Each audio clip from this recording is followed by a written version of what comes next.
I've been attacked so many times. Death threats. I've been sexualized. Big mama. Yeah. Big mama. That big mama. She would take pictures of herself in a bikini and upload them to her lonely male followers on social media. Then Angel Reese would turn around and complain about being over-sexualized. Lonely men keep telling me to take more clothes off. It's so unfair. This week, Angel Reese, I guess, decided to take a step further. This is the same player who complained about the attention she receives off the court. Angel Reese discussed her feelings of victimhood regarding being sexualized in the media. But then something unexpected happened. She posted thirst traps on social media like clockwork as soon as the fever destroyed the Sky by 27 points at the United Center. If you can't wait for Reese's next blunder, then leave a remark that reads, "Fire the baby giraffe" down below. The hypocrisy is astounding, and the basketball gods handed out some instant karma in front of a sold-out crowd. Come on, let's go. Got no time. You literally got a bra on and booty shorts on with your booty cheek hanging out the bottom of it. Like, why? I don't really get to speak out on things just because I just try to ignore, and I just try to stand strong. Like, I've been through so much. I've seen so much. I've been attacked so many times. Death threats. I've been sexualized. I've been threatened. I've been so many things, and I've stood strong every single time. And I just try to stand strong for my teammates because I don't want them to see me down. And like, imagine this sight. The first WNBA game ever played in the United Center, home of the Chicago Bulls, drew almost 19,000 spectators. You know what makes it even more amazing? When the Indiana Fever entered Chicago's home, they completely destroyed the Sky, leaving their three largest pieces intact. No Sophie Cunningham, Caitlin Clark, or head coach Stephanie White.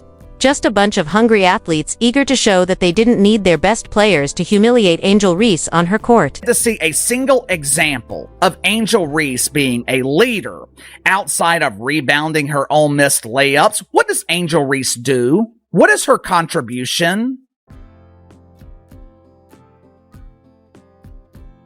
You tell me, because I'm not seeing it. I know I'm harsh on Angel Reese, but she considers herself a star. If you're going to call yourself a star, I expect you to perform like a star, especially in big moments. Caitlin Clark was injured. Angel Reese was the only star on the court last night. And for 27... Let's be honest about what transpired that evening when everyone thought the Sky would exploit the Fever's missing components. Kelsey Mitchell was up to something else. She dominated the game and scored 17 points on 5 of 11 shots, when you could feel the momentum shift as Chicago fans realized their team was being ripped apart by Indiana's role players. Mitchell wasn't just shooting jumpers, she was making statement shots that had the United Center crowd hushed.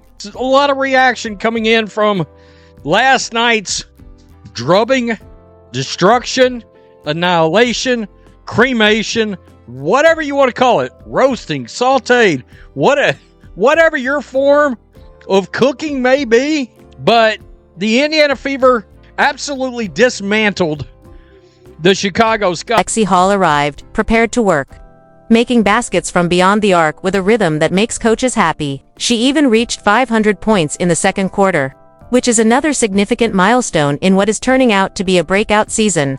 The effectiveness of Hall's shooting was just what the while Aaliyah Boston dominated the paint as if she owned it, making Angel Reese appear absolutely lost on both ends of the court. Fever needed to stretch Chicago's defense and provide easy opportunities for her teammates. Valve 8 to shoot.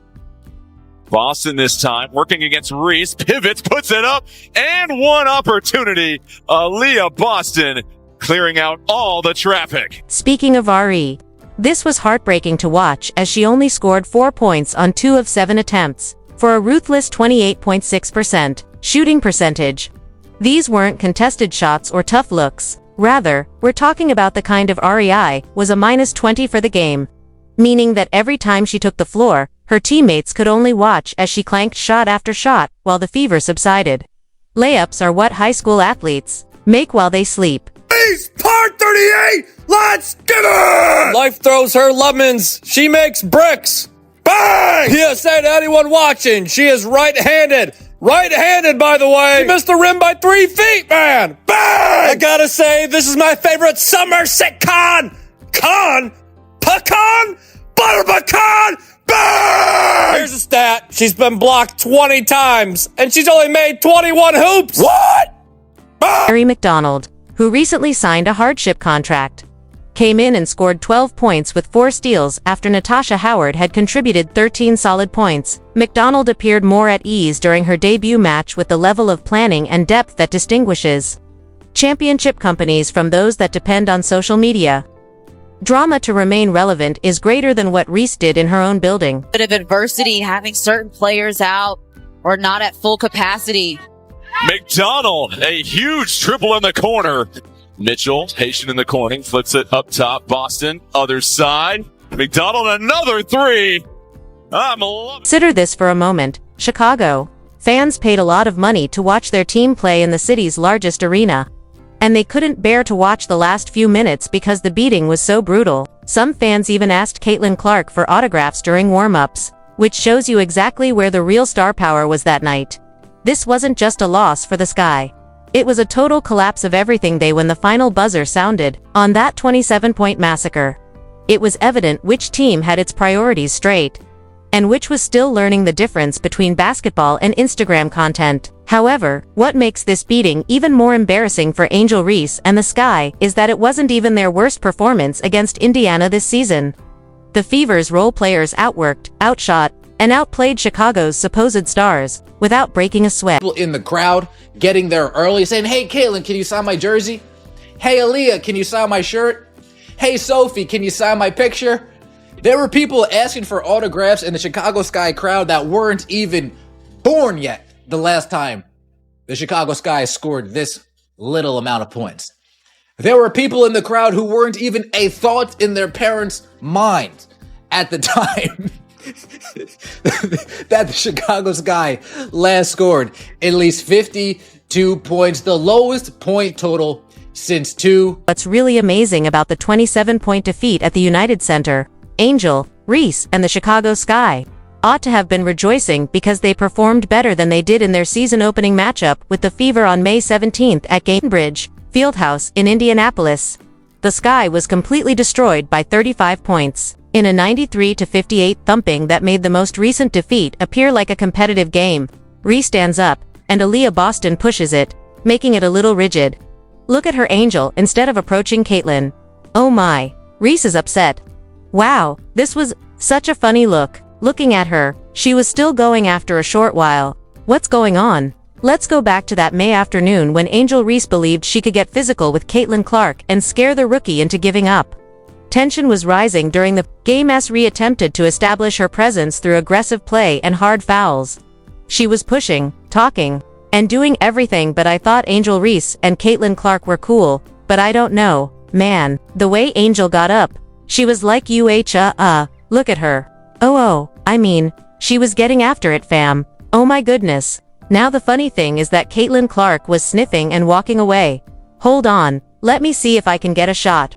She was making shots when her team needed them most, and you could see her trying to get inside Clark's head with the kind of antics that work in college but fall flat against professional players who've seen it all before. Favorable angle, oh I see. Take a look at Caitlin Clark's face right here. Laughter, this is where things get interesting. Rhea forgot all about the part where you're supposed to play basketball because she was too busy playing enforcer and apparently hearing crowd noises that might or might not have been there. Her shooting performance that night was a terrible 2 of 7 from the field for just 12 points. But she did grab 17 rebounds, which sounds impressive until you acknowledge that the majority of those resulted from her own missed shots and her teammates' inability to take advantage of simple opportunities. Indiana responded to Reese's physical play with precise ball movement, effective shooting, and the type of professional poise that distinguishes contenders from pretenders. The Fever did what championship teams do, letting their basketball speak for themselves. Whenever Reese attempted to turn the game into one of drama and intimidation, the Fever continued to score and pull without becoming enthralled with Reese's antics. Away till Sky supporters were unable to see the game. This should have served as a huge wake-up signal for Chicago when they lost by 35 points. The Sky's offensive execution was non-existent. Their defensive rotations appeared disorganized, and their star player was more concerned with starting arguments than coming up with offensive plays for her teammates. This isn't just a bad shooting night or some unfortunate bounces. It's a fundamental breakdown of everything you're supposed to do as a basketball team. You would think that after losing by 35 points you would assume that instead of spending the summer honing her shooting technique, analyzing film, and figuring out how to help win basketball, Angel Reese would return to the gym and work on her basics in front of a national audience. A professional athlete should use such humiliation as motivation to disprove the skeptics, but did Reese take anything out from it? The evidence indicates that May Beatdown spent more time preparing her next social media post than honing her layup skill. In 2 games versus Indiana, the Sky lost by 27 points instead of 35, which is technically an improvement but still shows that they were completely unable to compete with a hot squad that wasn't even playing at its best. The data don't lie about this trend. While the Fever were establishing synergy and creating the kind of depth that wins titles, they suffered 2 crushing defeats with the same man at the heart of both catastrophes. It appears that Angel Reese was preoccupied with things unrelated to putting the ball. The timing of what transpired next in the basket is simply astounding. Angel, you could hear the frustration in Reese's voice as she described how she tries to ignore it. And I just tried to stand strong through all the criticism and scrutiny that comes her way. Reese went on record about how she's been sexually assaulted, been attacked numerous times, and received death threats. She portrayed herself as a victim who only wants to be respected for her basketball skills and not judged for anything else. Way large, big mother, that big mama is so big. But it's so proportional that I know what I'm talking about when she talks about $200. Even though it doesn't look that way since I'm tall music. However, this is where the narrative takes an unexpected turn. Less than a week following that tearful interview regarding being sexualized unfairly, the internet went crazy when Angel Reese shared a video of herself twerking with rapper Sexy Y Red that had nothing to do with basketball. It's disrespectful, in my opinion, that fans were screenshotting her concerns and placing them just next to the provocative information she was uploading, pointing out the glaring discrepancy. This isn't cute at all. I mean, what's it got to do with basketball, really? But don't be critical of her. Don't do it, RHS. It's a boy, and that's fantastic for a purported part. Serve as an example for young ladies. It's disgusting because the video wasn't just a short story that vanished. Rather, it was a complete production that she obviously planned and shared for maximum attention. Fans were calling it tacky and embarrassing in the comments, and it was evident that they weren't sure what they were supposed to think. Was she being treated unfairly? Or was she directly involved in the very behavior she was criticizing in? Kathy Inkelberg, space for hate. But you have players who post such things, and you expect people to not be critical of them. That's not going to happen. Your players in your league will receive criticism. As I've mentioned, I believe she will leave basketball in 2 to 3 years because she wants to become a podcaster and social media influencer. She doesn't really want to play basketball. If she does, she might play in an unmatched league, but not the WNBA, because her style seems more appropriate for that league. Angel Reese is notorious for posting explicit content, including obscene clothing, highly sexualized images, and videos that have nothing to do with basketball. She then acts shocked when people react to what she's posting, as if she's creating an image, and then becomes upset when people notice it. The fan reactions were harsh, with people pointing out the clear discrepancy between her words and her actions in real time. Caitlyn would never humiliate herself in such a way. No, she simply wouldn't. What are we doing, let's be honest, about how other athletes manage their social media presence? Observe how the Fevers, Lexi Hull, and Aaliyah Boston post about basketball, highlights, team celebrations, and helping their teammates. When they post personal content, it's sincere moments that don't go against what they've said about wanting to be respected as athletes. The Fever's social media presence is mostly centered on celebrating their wins and fostering team spirit rather than stirring up controversy to get publicity. Clark has been under intense scrutiny for the past 2 or 3 years. I can't recall one instance in which Caitlin Clark embarrassed herself or the league when she was spotted twerking with Machine Gun on social media. Kelly, I have never witnessed Steph Curry publicly humiliate himself or the NBA.